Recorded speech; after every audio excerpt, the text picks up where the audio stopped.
بسم اللہ الرحمن الرحیم.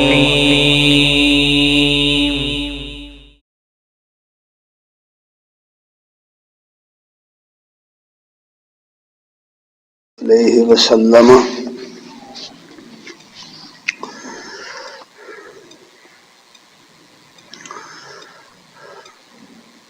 عن جابر ان رجلا سأل رسول اللہ صلی اللہ علیہ وسلم فقال ارأيت اذا صليت الصلوات المكتوبات وصمت رمضان واحللت الحلال وحرمت الحرام ولم ازد على ذلك شيئا أدخل الجنة؟ قال نعم. قال والله لا أزيد على ذلك شيئا.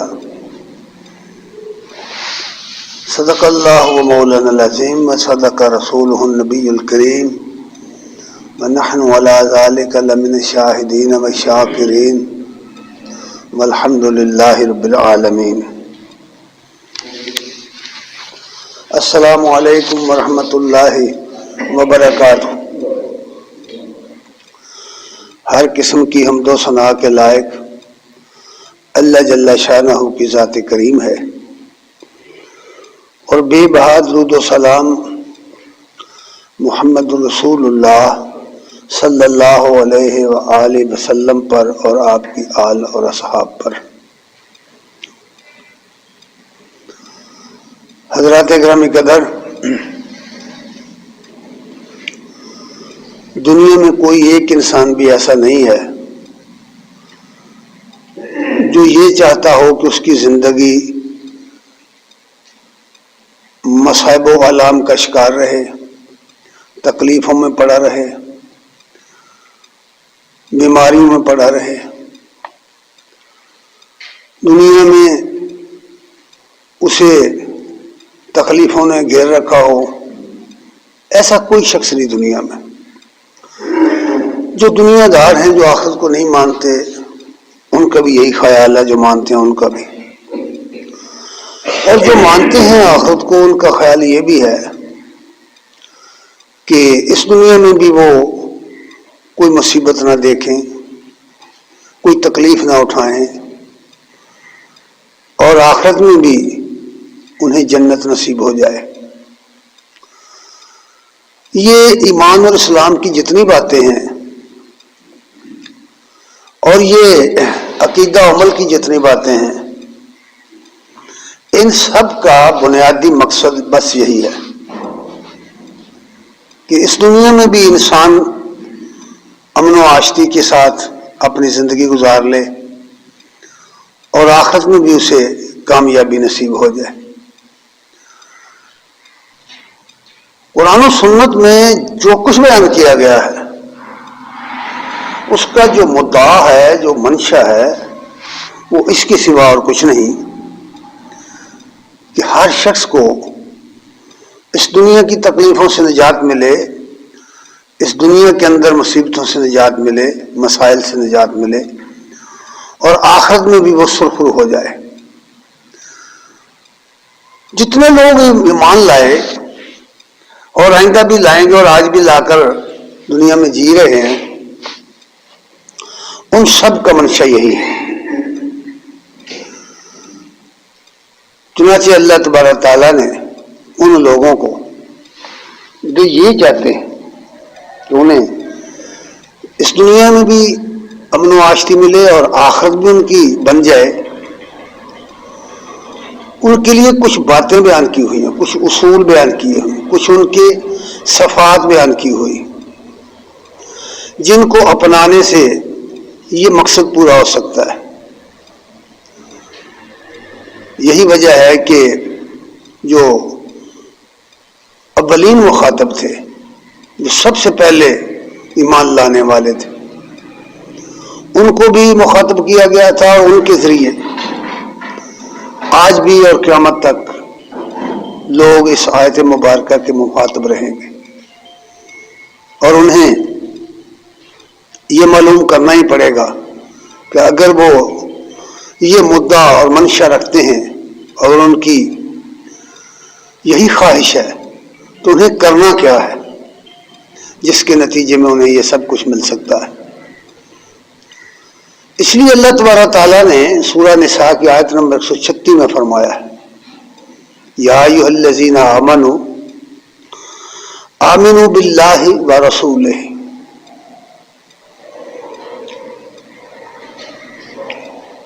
والکتاب الذی نزل علی رسولہ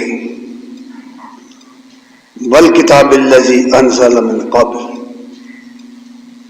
اے وہ لوگوں جو ایمان کا دعویٰ رکھتے ہو، جو ایمان لائے ہو، ایمان لاؤ، ایمان لاؤ اللہ پر، اس کے رسول پر اور اس کتاب پر جو اس نے اپنے رسول پر بڑے اہتمام کے ساتھ اتاری، اور اس کتاب پر جو اس سے پہلے اتاری۔ اور یہ بات بھی یاد رکھو، وَمَن يَكْفُرْ بِاللَّهِ وَمَلَائِكَتِهِ وَكُتُبِهِ وَرُسُلِهِ وَالْيَوْمِ الْآخِرِ فَقَدْ ضَلَّ ضَلَالًا مُبِينًا۔ اور جس نے اللہ کا انکار کیا اور فرشتوں کا انکار کیا اور کتابوں کا انکار کیا اور رسولوں کا انکار کیا اور قیامت کے دن کا انکار کیا، وہ گمراہی، سری گمراہی میں پڑ گیا۔ اور ایک حدیث میں فرمایا نبی کریم صلی اللہ علیہ وسلم نے، جابر بن عبداللہ رضی اللہ تعالیٰ عنہ بیان کرتے ہیں کہ نبی کریم صلی اللہ علیہ وسلم کے پاس ایک آدمی آیا، اس نے کہا، اَرَأَيْتَ إِذَا صَلَّيْتُ الصَّلَوَاتِ الْمَكْتُوبَاتِ، یا رسول اللہ آپ کا کیا خیال ہے جب میں فرض نمازیں پڑھ دوں، ادا کر دوں اور رمضان کے روزے بھی رکھ دوں اور میں حلال کو اختیار کر لوں اور حرام کو چھوڑ دوں اور میں اس سے نہ کچھ زیادہ کروں نہ کم، اس میں کمی بیشی بھی نہ کروں، یعنی میں اگر فرائض اسلام کو ادا کروں اور ایمانیات پر عامل ہو جاؤں اور اس میں کوئی کمی بیشی نہ کروں تو کیا میں جنت میں چلا جاؤں گا؟ آپ نے فرمایا ہاں، تو جنت میں چلا جائے گا۔ اس نے کہا، اللہ کی قسم میں اس میں کمی بیشی نہیں کروں گا۔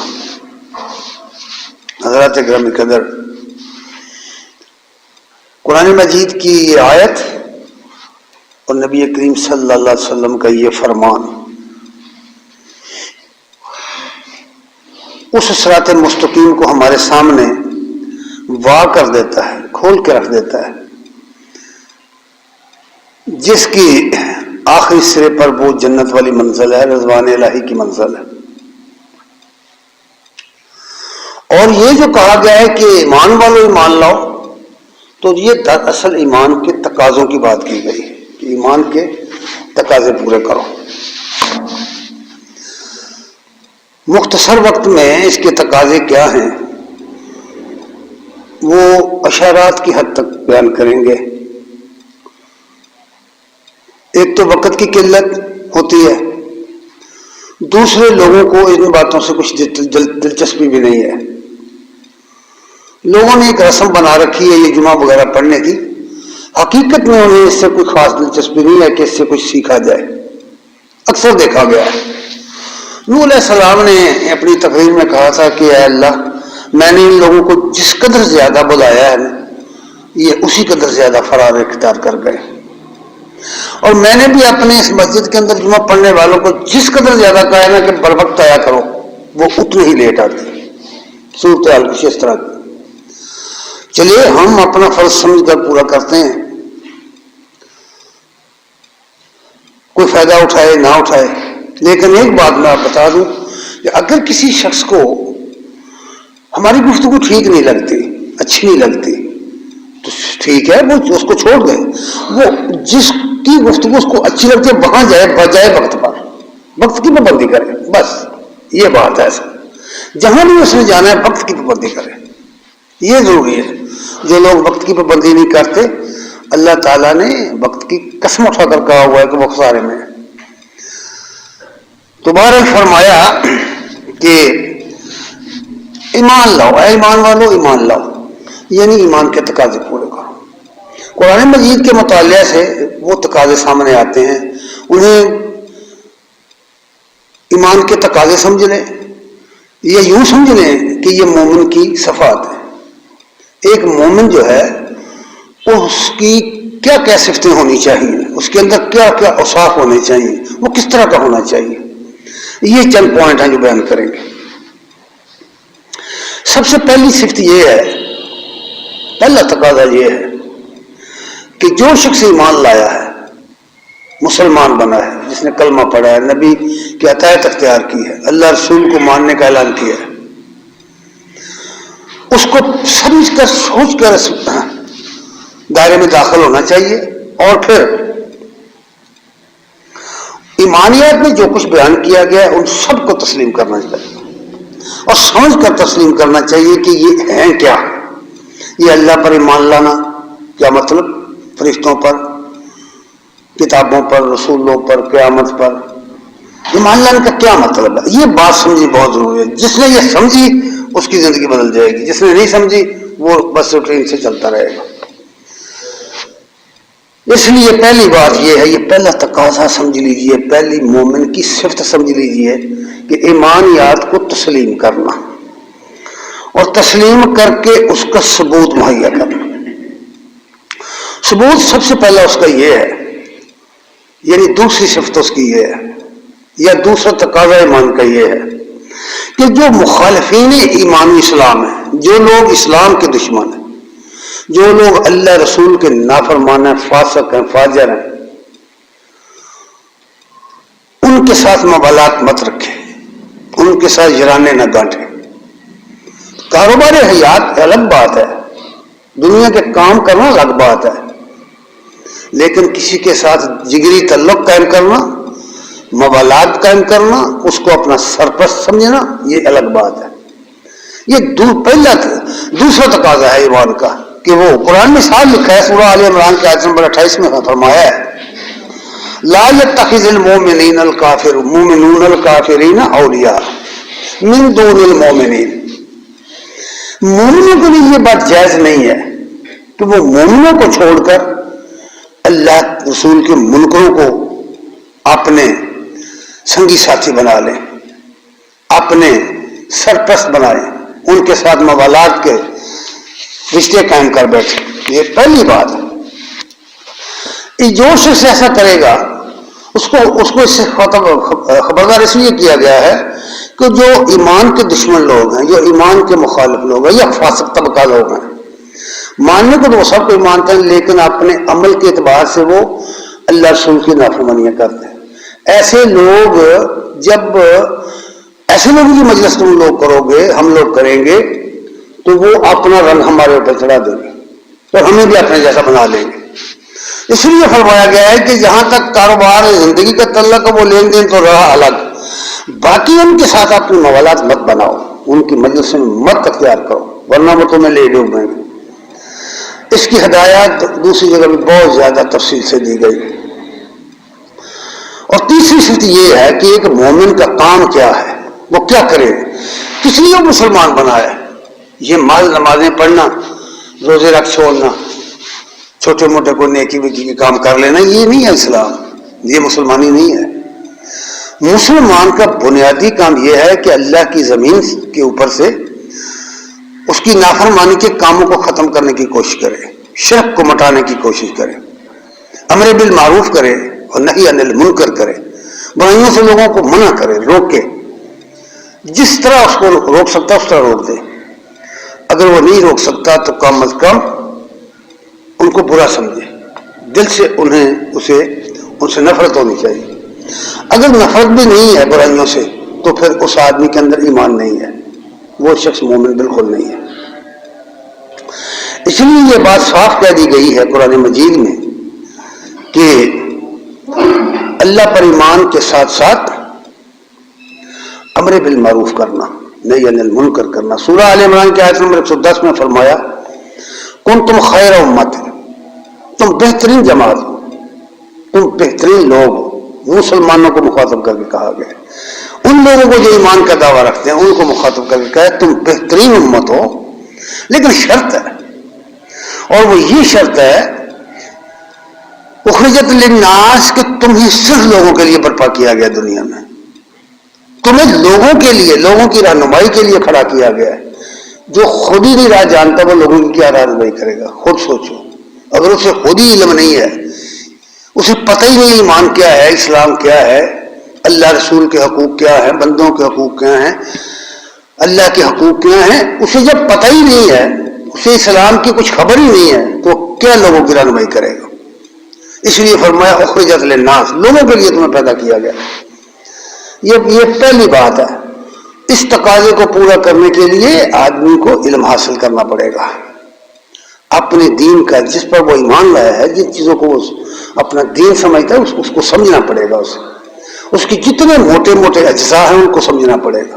اس کا یہ مطلب نہیں ہے کہ وہ یونیورسٹیوں میں جائے، اسکولوں میں جائے، مدارس میں نہیں، اس کے لیے جو فرائض ہیں وہ سمجھے، جو اس کے تقاضے ہیں وہ ان کو سمجھ لے، موٹی موٹی باتیں جو ہیں وہ سمجھ لے، ایمانیات کی اور ارکان اسلام کی، اور ان پر عمل کرے۔ فرمایا تامرون بالمعروف، بھلائی کا حکم دو، وتنہون عن المنکر، اور برائیوں سے روکو۔ ہر شخص کا ایک دائرہ ہے اس کی زندگی کا، ہر شخص جو بھی دنیا میں پیدا ہوا ہے اللہ ماشاء اللہ، کہ کہیں نہ کہیں اسے یہ اختیار حاصل ہے کہ وہ برائیوں سے لوگوں کو روکے۔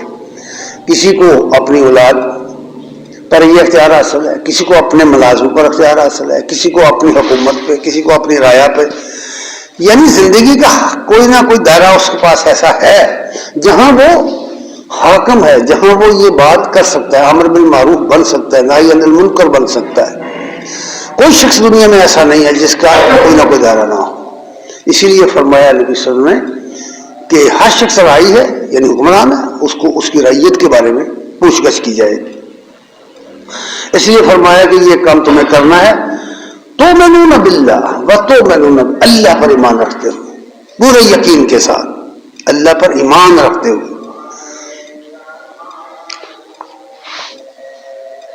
یہ تیسرا تقاضا ہے جو ایمان کا بیان کیا گیا ہے، یا یوں سمجھ لیے کہ مومن کی تیسری صفت ہے کہ اس کو اس طرح کا ہونا چاہیے۔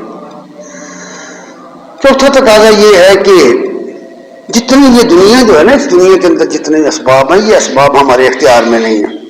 کوئی کام اس دنیا میں اسباب کے ملنے کے بغیر نہیں ہوتا۔ آپ جو کچھ کرنا چاہتے ہیں اس کے لیے اگر حالات سازگار نہ ہوں تو اس کا کوئی نتیجہ نہیں نکلے گا، وہ کام پایا تکمیل کو ہرگز نہیں پہنچے گا۔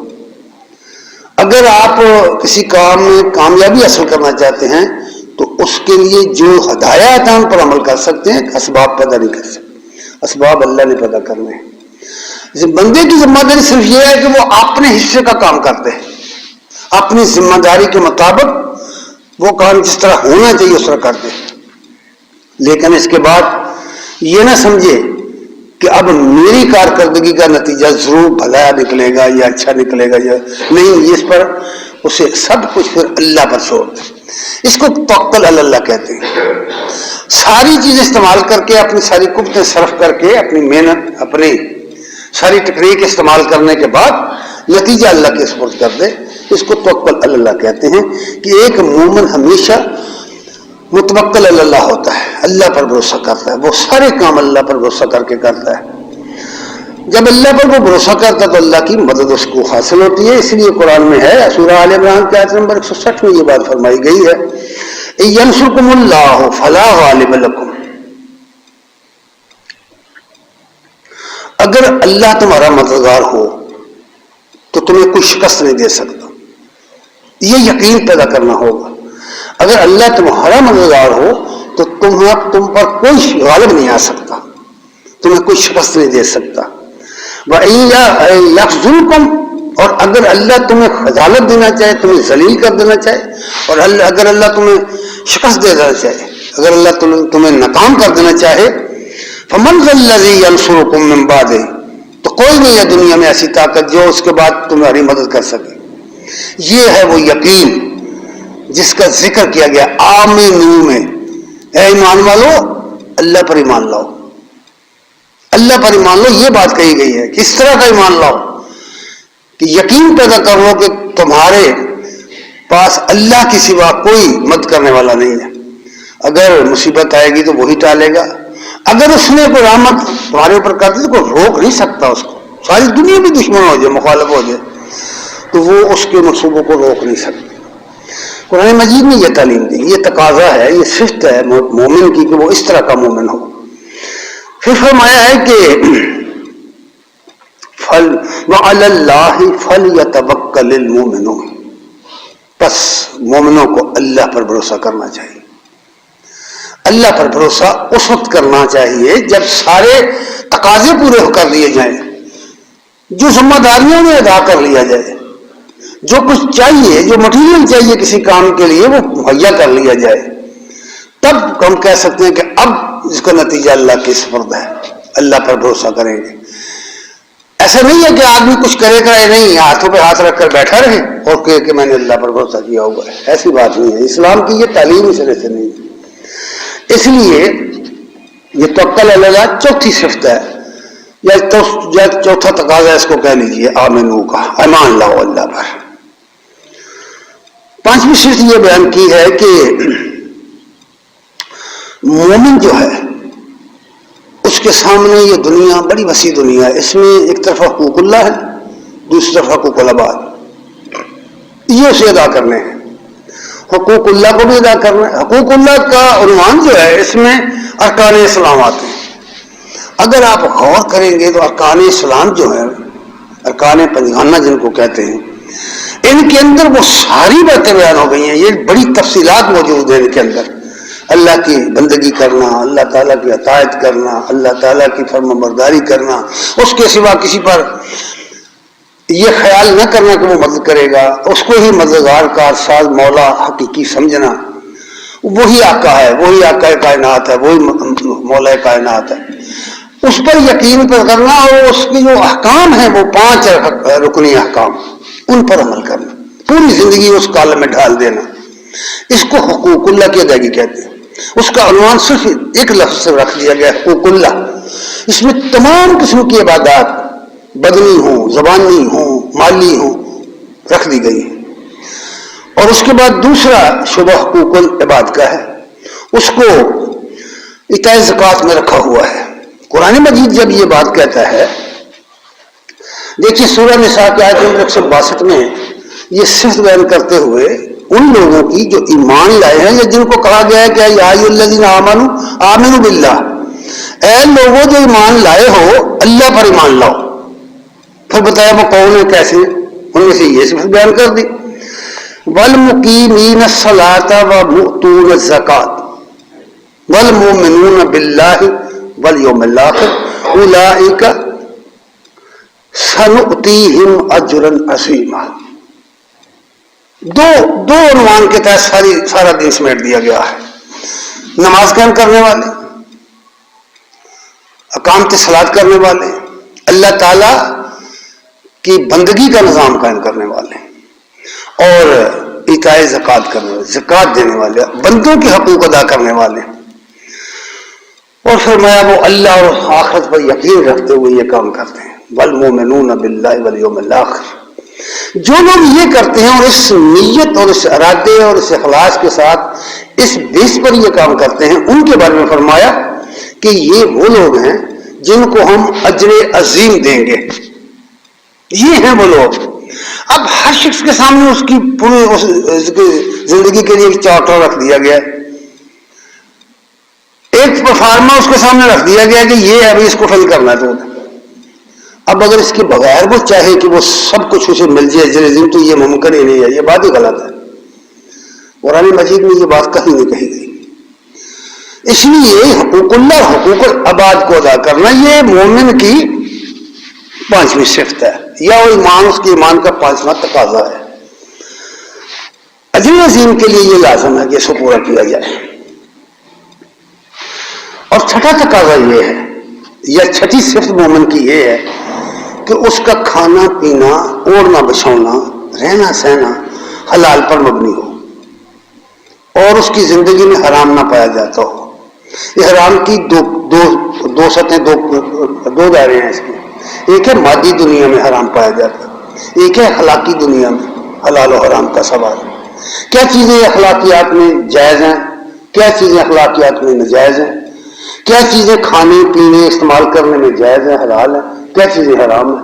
شریعت نے پوری تفصیل سے ان کو بیان کیا ہوا ہے. ہم سب لوگ جانتے ہیں کہ حرام کیا ہے, حلال کیا ہے, بری بات کیا ہے, بھلی بات, یہ سب جانتے ہیں. اس لیے یہ بات کہی گئی ہے کہ حلال و طیب رزق کا حصول مومن کی شان ہے, اس کی صفت ہے, اس کے ایمان کا یہ تقاضا ہے کہ وہ رزق حلال کی تلاش کرے. قرآن میں ہے, سورہ المائدہ میں فرمایا وَكُلُوا مِمَّا رَزَقَكُمُ اللَّهُ حَلَالًا طَيِّبًا. جو کچھ تمہیں اللہ نے دیا ہے, یعنی جو کچھ تمہیں مہیا کر دیا ہے, یہ دنیا ہمارے سامنے کھول دی گئی ہے, پوری دنیا ہمارے سامنے کھلی ہوئی ہے. یہ جو ہے نا رزق دیا تم کو اللہ نے, اس کا مطلب یہ ہے کہ اللہ نے پیدا کر دیا نا ہر چیز کو, اس زمین پر ہر چیز اس نے پیدا کر دی, استعمال کی تمام چیزیں پیدا کی ہوئی. یہ اللہ نے جس کو رزقکم اللہ سے تعبیر کیا, یہ سب چیزیں اس نے تمہارے سامنے کھول دی ہیں, لیکن ان میں سے انتخاب تم نے حلالن طیبن کا کرنا ہے. حرام بھی یہاں پڑا ہے, حلال بھی ہے, اخلاقی لحاظ سے بھی مادی لحاظ سے بھی, دونوں چیزیں موجود ہیں اور وافر موجود ہیں. کہا یہ گیا ہے کہ تم کھاؤ, اللہ کا دیا ہوا مال, اللہ کی دی ہوئی روزی استعمال کرو, لیکن حلالن طیبن واتقوا اللہ الذی انتم بہ مؤمنون. اس اللہ سے ڈرتے ہوئے جس پر تم ایمان کا دعویٰ رکھتے, جس پر تم ایمان لانے والے. غور کرو, واتقوا اللہ الذی انتم بہ مؤمنون. ڈرو اس اللہ سے کہ تم اس پر ایمان لانے کا دعویٰ رکھتے ہو. جب تم ایمان کا دعویٰ رکھتے ہو تو ایمان کے تقاضے تو وہ پوچھے گا تم سے, وہ پورے کروائے گا. اسی لیے کہا ہے کہ ایمان والو ایمان لاؤ. مطلب یہ ہے کہ اس طرح نہیں ایمان لانے سے بات بنے گی کہ ایمان کا نعرہ لگا دیا تو پھر کوئی بھی پوچھنے والے تو میں نے, ایسی بات نہیں. اس لیے یہ بات سمجھا دی گئی. اس کے بعد آگے بڑھیے, 7ویں صفت. ایک مومن کی شان یہ ہے کہ اس کی زندگی خوف خدا پر مبنی ہو, ذکر خدا پر مبنی ہو. خوف خدا تب پیدا ہوگا جب وہ ذکر خدا کرے گا. اگر اسے خدا یاد نہیں ہے, اللہ یاد نہیں ہے, تو اس کے دل میں خوف پیدا نہیں ہو سکتا. یہ بنیادی چیز ہے, کیونکہ انسان جو ہے اللہ تعالیٰ نے اس کو نفسیاتی طور پر اس طرح کا بنایا ہوا ہے کہ اس کی خواہشات کی کوئی حد نہیں ہے, اور اس کی خواہشات اس طرح امڑ کر آتی ہیں جس طرح دریا کی لہریں اٹھتی ہیں, بڑی بڑی چھلیں اٹھتی ہیں, اس طرح آتی ہیں یہ انسانی زندگی کے اندر. تو اس لیے یہ بات فرمائی کہ یہ خوف خدا بذکر خدا, اللہ کی یاد کے ساتھ خوف خدا جو ہے, یہ اس کی سخت بیان کی گئی ہے. سورہ انفال کی آیت نمبر 2 میں یہ بات فرمائی ہوئی ہے. اور اس کو غور سے سنو, اس کے اندر کیا بات کہی گئی. یعنی وہ اسباب بھی بیان کر دیے, وہ ذرائع بھی بیان کر دیے, وہ وسائل بھی بیان کر دیے جیسے یہ چیز پیدا ہو جائے گی. اگر کسی شخص کے اندر یہ نہیں ہے, نفسیاتی طور پر اس کا نفس قبول نہیں کر رہا, تو جو اس کے ذرائع ہیں, جو اس کے وسائل انہیں استعمال کرنا ہوگا. اللہ پاک فرماتے ہیں انما المؤمنون الذین اذا ذکر اللہ وجلت قلوبہم.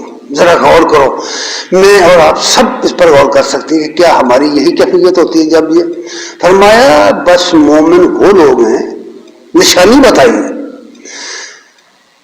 کہ جب ان کے سامنے اللہ کا ذکر کیا جاتا ہے تو ان کے دل بھنج جاتے ہیں, ڈر جاتے ہیں, ان کے دل گھبرا جاتے ہیں, خوف زدہ ہو جاتے ہیں اللہ کا ذکر سن کے. اس لیے نہیں کہ اللہ ڈراؤنی چیز ہے, اس لیے کہ اللہ کے حضور پیشی کا احساس انہیں مجبور کرتا ہے, خوف زدہ کر دیتا ہے. کیا جواب دیں گے, اپنی زندگی کا صاحب کیا دیں گے. اس لیے فرمایا انما المؤمنون الذین اذا ذکر اللہ وجلت قلوبہم. ان کے دل لرز اٹھتے ہیں جب ان کے سامنے اللہ کی یاد آتی ہے, اللہ کا ذکر کیا جاتا ہے. وَإِذَا تُلِيَتْ عَلَيْهِمْ آيَاتُهُ، اور جب ان کے سامنے اللہ کی آیات پڑھی جاتی ہے، یعنی قرآن پڑھا جاتا ہے، تو پھر ان کا وصیہ زادتہم ایمانا، ان کا ایمان میں اضافہ ہو جاتا ہے، ان کا ایمان بڑھ جاتا ہے۔ اگر کوئی شخص یہ سب کچھ کر کر آ کے اس کے ایمان میں کوئی ہلچل پیدا نہیں ہوتی تو یقین مانیے اس کا ایمان مردہ ہو چکا ہے، اسے اس پر غور کرنا پڑے گا۔ اس لیے فرمایا وَإِذَا تُلِيَتْ عَلَيْهِمْ آیَاتُهُ زَادَتْهُمْ ایمانا، جب ان کے سامنے قرآن کی تلاوت کی جائے، قرآن پڑھ کر انہیں سنایا جاتا ہے تو ان کے ایمان میں اضافہ ہو جاتا ہے۔ وَعَلَىٰ رَبِّهِمْ يَتَوَكَّلُونَ، اور یہ وہ لوگ ہیں جو اپنے رب پر بھروسہ کرتے ہیں۔ یہ دنیا کی زندگی میں پہلے عرض کر چکا ہوں، اس میں وسائل انسان کے اپنے اختیار میں نہیں ہیں۔ بھئی آدمی بالکل غلامی کی زندگی بسر کرتا کرتا تخت نشین ہو جاتا ہے، اور تخت نشین جو ہے وہ تختہ نشین ہو جاتا ہے۔ اس دنیا کا نشیب و فراز اس طرح کا ہے، سب لوگ جانتے ہیں ان باتوں۔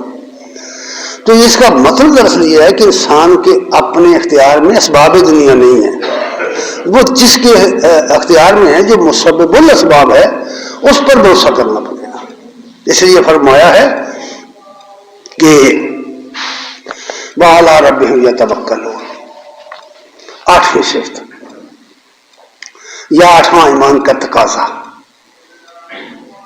اللہ نے فرمایا نا، جیسے میں پہلے عرض کر چکا ہوں، یا ایھا الذین آمنوا آمنوا باللہ، اے لوگوں جو ایمان لائے ہو اللہ پر ایمان لاؤ۔ 8واں تقاضا اس کو یہ بیان کیا جا رہا ہے کہ یہ دنیا جو ہے اس میں سے ایسا بالکل نہیں ہے کہ جو کوئی چاہے آدمی وہ حاصل کر لے، اس طرح کی یہ دنیا نہیں ہے، بالکل نہیں ہے۔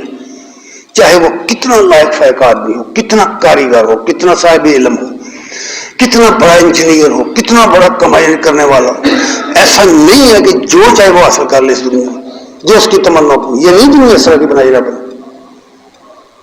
اگر اس طرح کی دنیا بنائی ہوتی تو پھر ہر ایک شخص فرعون بن جاتا، پھر ہر ایک شخص جو ہے بہت بڑا اللہ کا پیارا بن جاتا ہے۔ ایسا نہیں، دنیا بنائی نہیں اس طرح کی اس نے۔ اس میں درجات رکھ دیے ہیں، اس میں درجہ بندی کی ہوئی ہے اس انسانوں کی، اور چیزوں کی درجہ بندی کی ہوئی ہے، اس رزق کی، اس دولت کی، اس ہر چیز کی درجہ بندی کی ہوئی ہے۔ اس لیے تعلیم یہ دی گئی ہے کہ جو تمہیں نصیبہ مل گیا ہے، جو تمہیں حاصل ہو گیا ہے تمہاری محنت کے نتیجے میں، اللہ نے مہربانی کر دی ہے، تو اس پر اکتفا کرو۔ یوں نہ کہو کہ یوں کرتے تو یوں ہو جاتا۔ نبی صلی اللہ علیہ وسلم نے فرمایا کہ یہ اگر جو یہ شیطان کا دروازہ کھولتا ہے، میں اگر یہ کرتا تو یہ ہو جاتا، اگر یہ کرتا تو یہ نہ ہوتا، تو یہ غلط بات ہے، ایسا نہیں ہے۔ اس کا نظام باقاعدہ طے کر دیا گیا ہوا ہے اس دنیا کا، یہ اس دنیا اس سے ہٹ نہیں سکتی۔ آپ سورج، چاند، ستارے، یہ مادی دنیا کو دیکھو، فلکیات کو دیکھو، پوری دنیا کو دیکھو، انسان سے باہر نکلو، باہر کی زندگی، حیوانی زندگی میں دیکھو اور غیر حیوانی زندگی میں، طبعی زندگی میں دیکھو، کوئی شے تبدیل نہیں ہو سکتی۔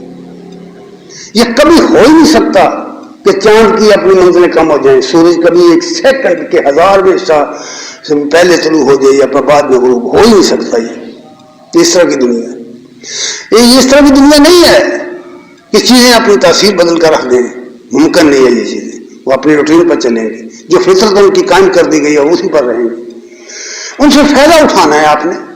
اور اب کسی وجہ سے آپ ناکام ہو گئے ہیں تو اس کا حل یہ نہیں ہے کہ تم زجا فضا کرنا شروع کر دو، شکوے شکایت کرنا شروع کر دو، اللہ کو کوسنے لگ جاؤ، یہ نہیں ہے۔ اس کا تقاضا یہ ہے کہ تم اللہ کے دیے پر صابر و شاکر بن جاؤ۔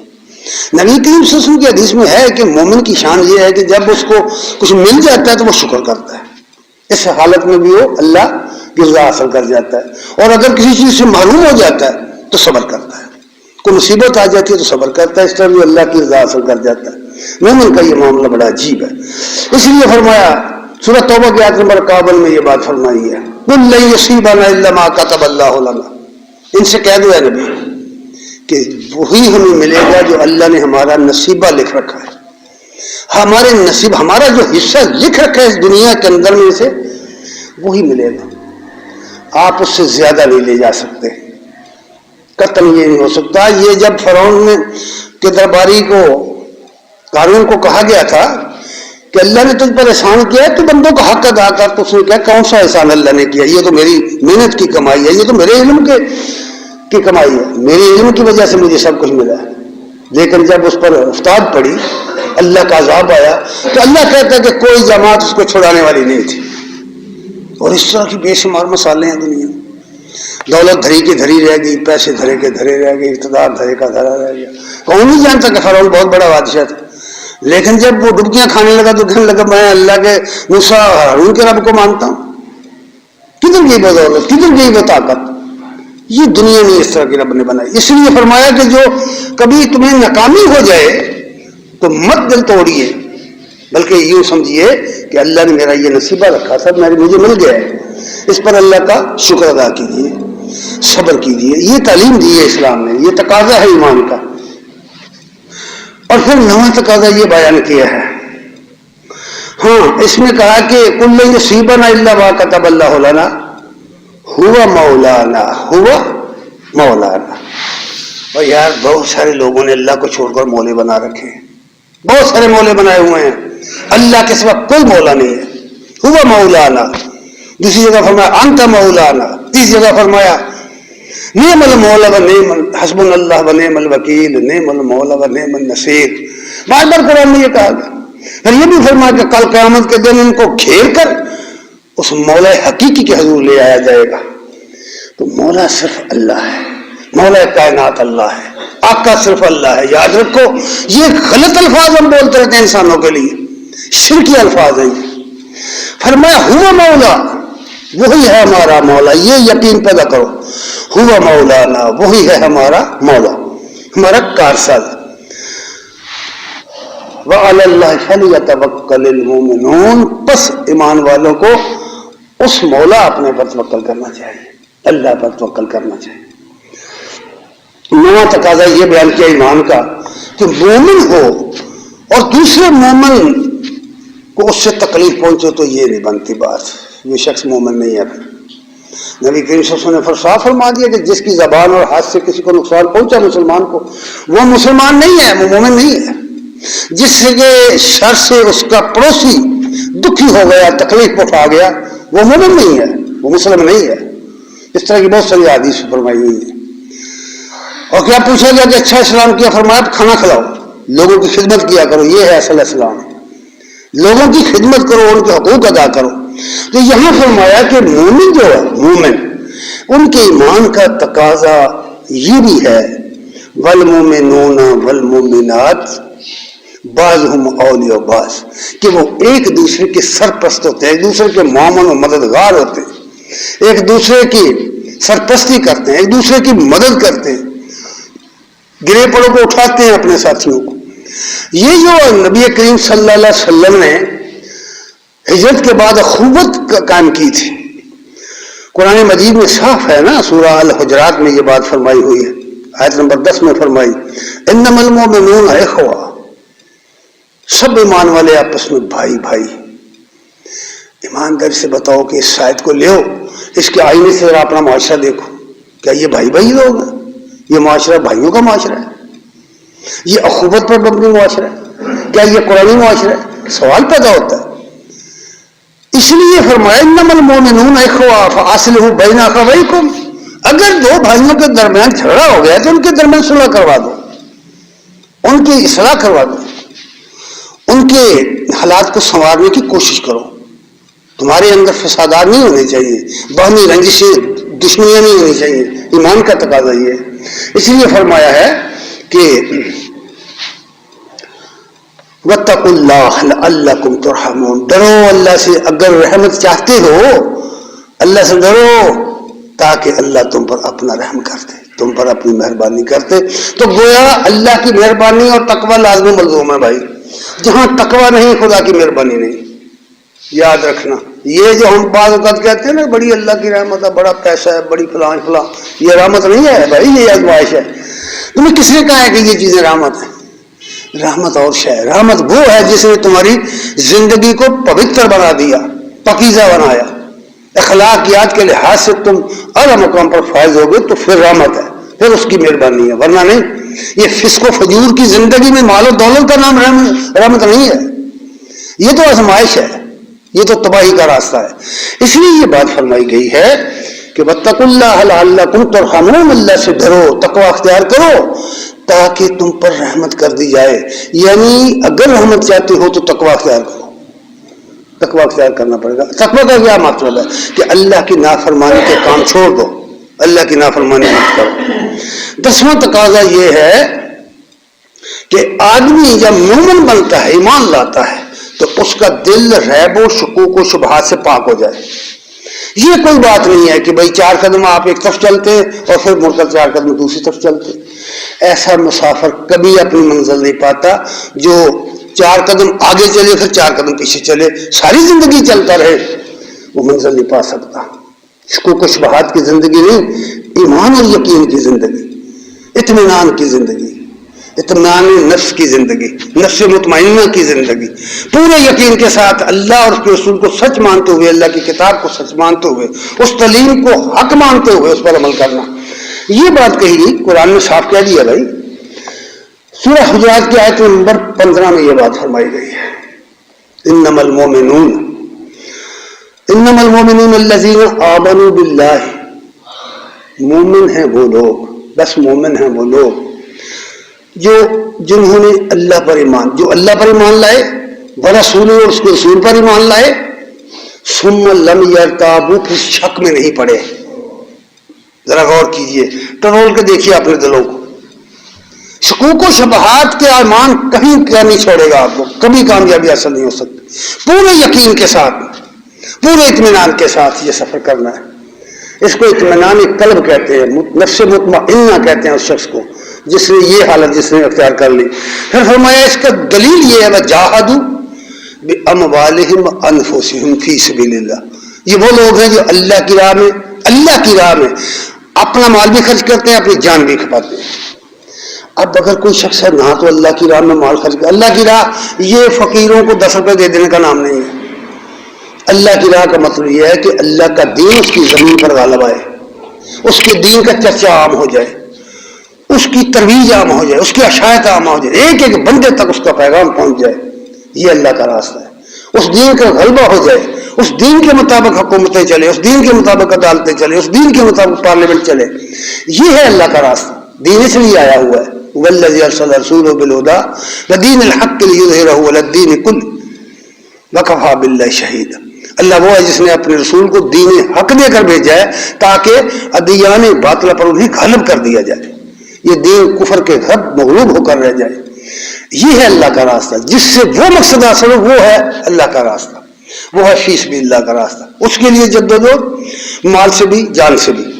اور پھر فرمایا اولئک هم الصادقون، سچے مومن وہ دیکھ رہے ہیں تو یہ لوگ ہیں. جہاں یہ لوگ یہ کام کرتے تمہیں نظر آ جائیں تو سمجھ لیجئے کہ یہ صفات جن کی بیان ہو گئی ہیں یہ ہیں سچے لوگ، اپنے ایمان میں سچے ہیں. اولئک هم الصادقون. یہ قرآن مجید میں بہت صاف طریقے سے یہ باتیں بنے. 11ویں صفت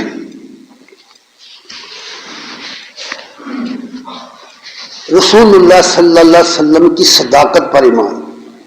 اگر کسی مقام پر یہ دل میں خطرہ پیدا ہو گیا کہ شاید رسول اللہ صلی اللہ علیہ وسلم نے ہمارے ساتھ دھوکہ کیا ہے یا آپ نے ہمیں صحیح تعلیم نہیں دی، اس آدمی کی تباہی کا ابتدا ہو جائے. صداقت رسول ایمان کے تقاضوں میں سے ایک تقاضا ہے، مومن کی صفات میں سے ایک صفت ہے کہ رسول کو سچا جانے. جب تک رسول کو سچا نہ جانے نہ وہ اللہ کو مان سکتا ہے، نہ وہ قرآن کو، نہ کتابوں کو، نہ کسی چیز کو نہیں مان سکتا. ایمانیات کا تو سارا تعلق ہی یؤمنون بالغیب کے ساتھ ہے. یہ تو ہم نے اس لیے مانا کہ اللہ کا رسول سچا ہے. اللہ کے رسول کو سچ ماننا، سچا جاننا. اس کی جو مشکلات آتی ہیں نا، مصیبتیں آتی ہیں، جب دشمن چڑھ آتے ہیں اس وقت اندازہ ہو جاتا ہے کہ یہ کیا ہے. اللہ اور اس کے رسول نے ہمیں اس راستے پر چلتے ہوئے آزمائشوں سے گزرتے ہوئے کامیابی کی نوید سنائی ہوئی ہے یقین و ایمان کے ساتھ. لیکن جب مصائب آتے ہیں، مشکلات آتی ہیں تو پاؤں ڈگمگانے لگتے ہیں. یہ دنیا بڑی عجیب ہے، یہ دنیا پھسلن گاہ ہے.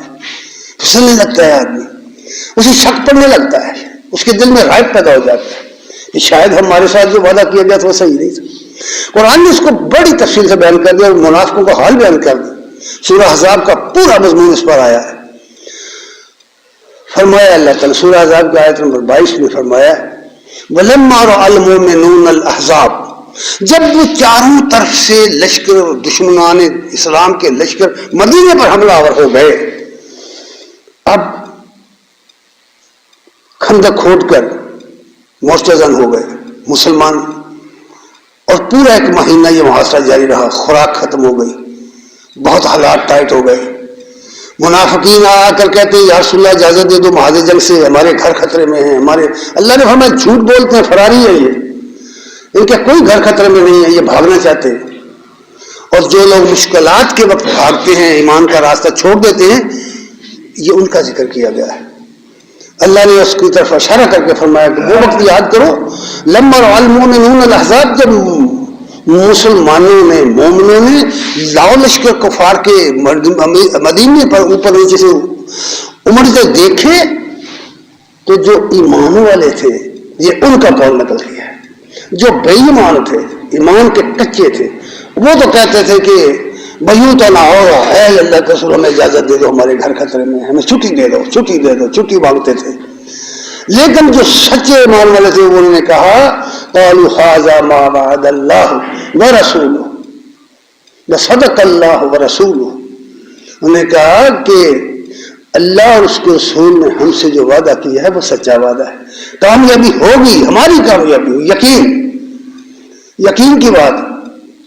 وصدق اللہ ورسولہ، اللہ اور اس کا رسول سچا ہے۔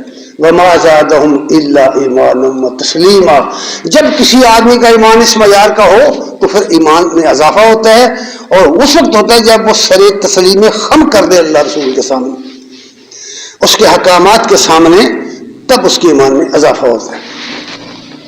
حضرات گرامی قدر، باتیں اور بھی بہت ہیں، قرآن پڑھ کر دیکھو بہت لمبی لسٹ ہے یہ صفات المومنین کی۔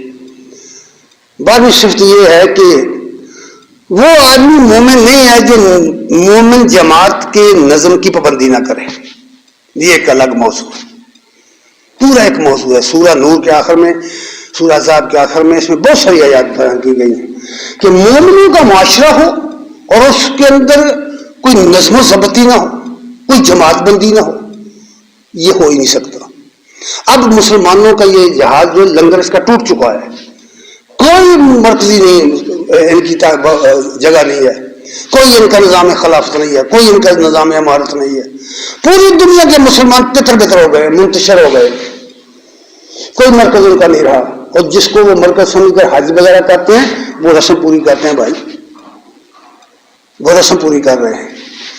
اس حوالے سے قرآن مجید میں یہ بات کہی گئی ہے، سورہ نور کی آیت نمبر 62 میں آخری آیات میں اس پر پوری تفصیل سے بیان کیا گیا ہے کہ کسی مومن کی یہ شان نہیں ہے، اس کے یہ کردار نہیں ہونا چاہیے کہ اللہ اور اس کا رسول اس کو بلائے اور وہ حاضر نہ ہو، وہ اس کام کے لیے نہ آئے، نظم کی پابندی اس پر لازم ہے۔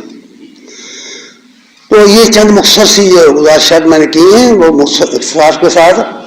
تو آج پھر میں یہ عرض کروں گا کہ اگر آپ کو کوئی دلچسپی ہے دین سیکھنے کی تو 12:30 بجے یہاں آ کر بیٹھا کرو، ورنہ میں یہ سمجھوں گا کہ آپ لوگ چسکا پورا کرنے آتے ہیں، صرف آپ 2 رکعتیں پڑھنے آتے ہیں، آپ کو کوئی دلچسپی نہیں ہے اس کام کے ساتھ۔